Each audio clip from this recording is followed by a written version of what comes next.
So today's story revolves around a king and queen who fell in love in childhood, but there was something in between their pathway to happiness and they never thought it would happen. Want to know it all? Let's get into the story. But before that, hit the subscribe button and like the video. Aziza was born in August 1960 in Malaysia, into the prestigious royal family of the Sultanate of Johor. Aziza Amina displays an air of elegance and sophistication. Her upbringing was shaped by her parents, Sultan Iskandar and Josephine Ruby Trevorrow. Aziza strongly connects with her older brother, Sultan Ibrahim, who currently holds the title of Malaysia's king. Aziza's journey was greatly influenced by her education. She achieved outstanding academic success, graduating from prestigious institutions in Johor before following her passion for teaching. Driven by her thirst for knowledge, she found herself at the esteemed National University of Singapore, where she successfully earned a degree in sociology. But Aziza's life took an unexpected turn when she crossed paths with Prince Abdullah the Sultanate of Pahang at 12. They became closer after meeting at a royal event in Johor, which was more than just a childhood bond. Aziza felt a deep connection within her. Their innocent beginnings laid the way for a future bond to blossom. Aziza sensed something remarkable in the young prince, a feeling that would grow and thrive as time passed. Ah, the good old days when computers and phones were not yet in the realm of possibility. Back then, kids would express themselves through the art of letter writing on paper to communicate with one another. When Aziza and Abdullah were young, they set out on a journey of letter writing. As they matured, their messages transformed into heartfelt expressions of love. However, their meeting was prohibited. Aziza's father, the Sultan, desired her to become an active participant, an example for everyone. No dating or going to the movies for her. She had to behave perfectly. Her dad even checked their letters to make sure they were okay. Aziza still keeps the letters Abdullah sent her. While they wrote letters, Abdullah went to school in Malaysia and Britain. He learned a lot, even going to special schools like the Royal Military Academy Sandhurst and Oxford. Aziza's grandpa, Sultan Ismail, felt sorry for her. He wanted to help her see Abdullah. So he came up with a plan. He knew Abdullah loved playing polo, so he organized a polo game in Johor. Abdullah came with his team from Pahang. After the game, Aziza finally got to meet Abdullah. It was a special moment, and they knew they were meant for each other. Even though they could only see each other rarely, their families were happy about their relationship. Aziza and Abdullah were not just in love, but they also matched well politically. They got married in 1986, 13 years after they first met. It was a happy ending to their long love story. But there is something more. Aziza and Abdullah had a big wedding that lasted many days. First, they got married in a mosque, following Muslim traditions. Then, they had another ceremony at a palace, where Abdullah put a ring on Aziza's finger, and she kissed his hand. They smiled and said their vows, becoming husband and wife. After the ceremonies, they had a big party with a huge cake. Everyone wished them happiness, lots of money, and many kids. But something sad happened. Aziza couldn't have babies because she had a problem with her body.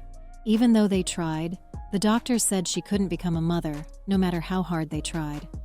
This news made Aziza and Abdullah very sad. They had hoped to have a big family together, but they didn't give up hope. They knew that even though they couldn't have kids, they still had each other.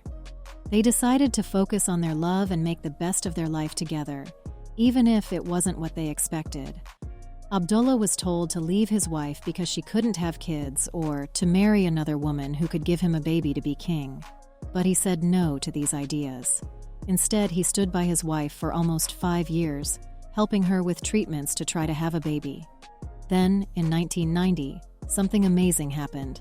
Aziza got pregnant and had a baby boy named Ahmad. But their happiness didn't last long. Ahmad was very sick from the moment he was born and didn't survive. Losing a child is hard on any family, and it makes things tough for Aziza and Abdullah. Sometimes couples have difficulty staying close after such a sad event. Abdullah ended up marrying another woman, Julia Abdul Rais. even though he was still married to Aziza.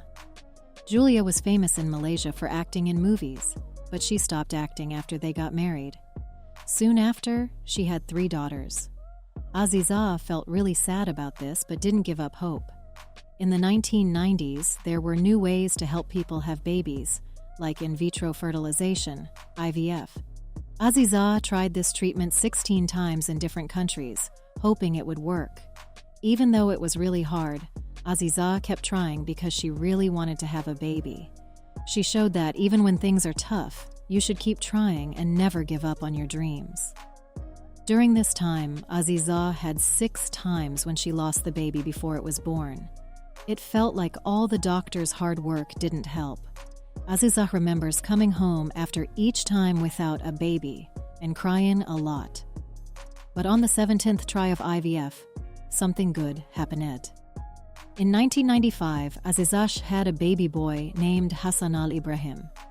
He was healthy and became the crown prince, making Aziza feel like she fulfilled her destiny. It made Aziza and Abdullah really happy, so they decided to keep trying to get more kids. After Hassanal, they had 3 boys and 2 girls. Aziza also helped take care of Abdullah's kids from his second wife, who was an actress. On top of all this, they adopted a baby boy even before Hassanal was born. Recently, people on the internet shared the news that Queen Aziza wanted to adopt a 2-year-old girl with werewolf syndrome. She had hair on her face and body, and other kids and neighbors made fun of her. Her parents couldn't afford treatment, so the Queen helped them. Aziza's kindness didn't go unnoticed. People started calling her the Queen of Malaysian Hearts because she sincerely helps others. And in January 2019, she officially became the Queen of the whole country. On January 15th, Abdullah's dad couldn't be king anymore because he was sick, so Abdullah became the Sultan of Pahang. But Abdullah didn't have much time to become Sultan of Pahang because just 2 weeks later, he had to become the king of all Malaysia. The previous king, Muhammad V, had to leave early because of his scandalous marriage to a Russian beauty queen named Oksana Voyevodina. Aziza has always helped her husband run the country, especially in medical and cultural matters. She remembers how hard it was to have kids, so she started a foundation to help other women who went through the same thing. Because of her foundation, lots of women who couldn't afford treatment could become moms. Kids born because of Aziza's foundation are called Her Majesty's grandchildren and are really special to her. Besides helping with her foundation, Queen Aziza is known for being a great cook. She started learning to cook when she was just 5 years old, and she wrote 3 books with Malaysian recipes from all over the country. The money from selling these books goes to her fertility foundation. In January 2024, Abdullah's time as king ended, and Aziza's brother, Sultan Ibrahim, became the new king. Aziza was really happy and couldn't hide her tears of joy when her brother became king. Abdullah and Aziza went to a big wedding in Brunei before going back home to Pahang. They've been married for 37 years now, and recently, they went through the same rituals they did when they first got married. They're still happy together, smiling and joking like they did all those years ago. What do you think about this royal couple story? Let us know in the comments. Don't forget to subscribe and like our video. See you next time.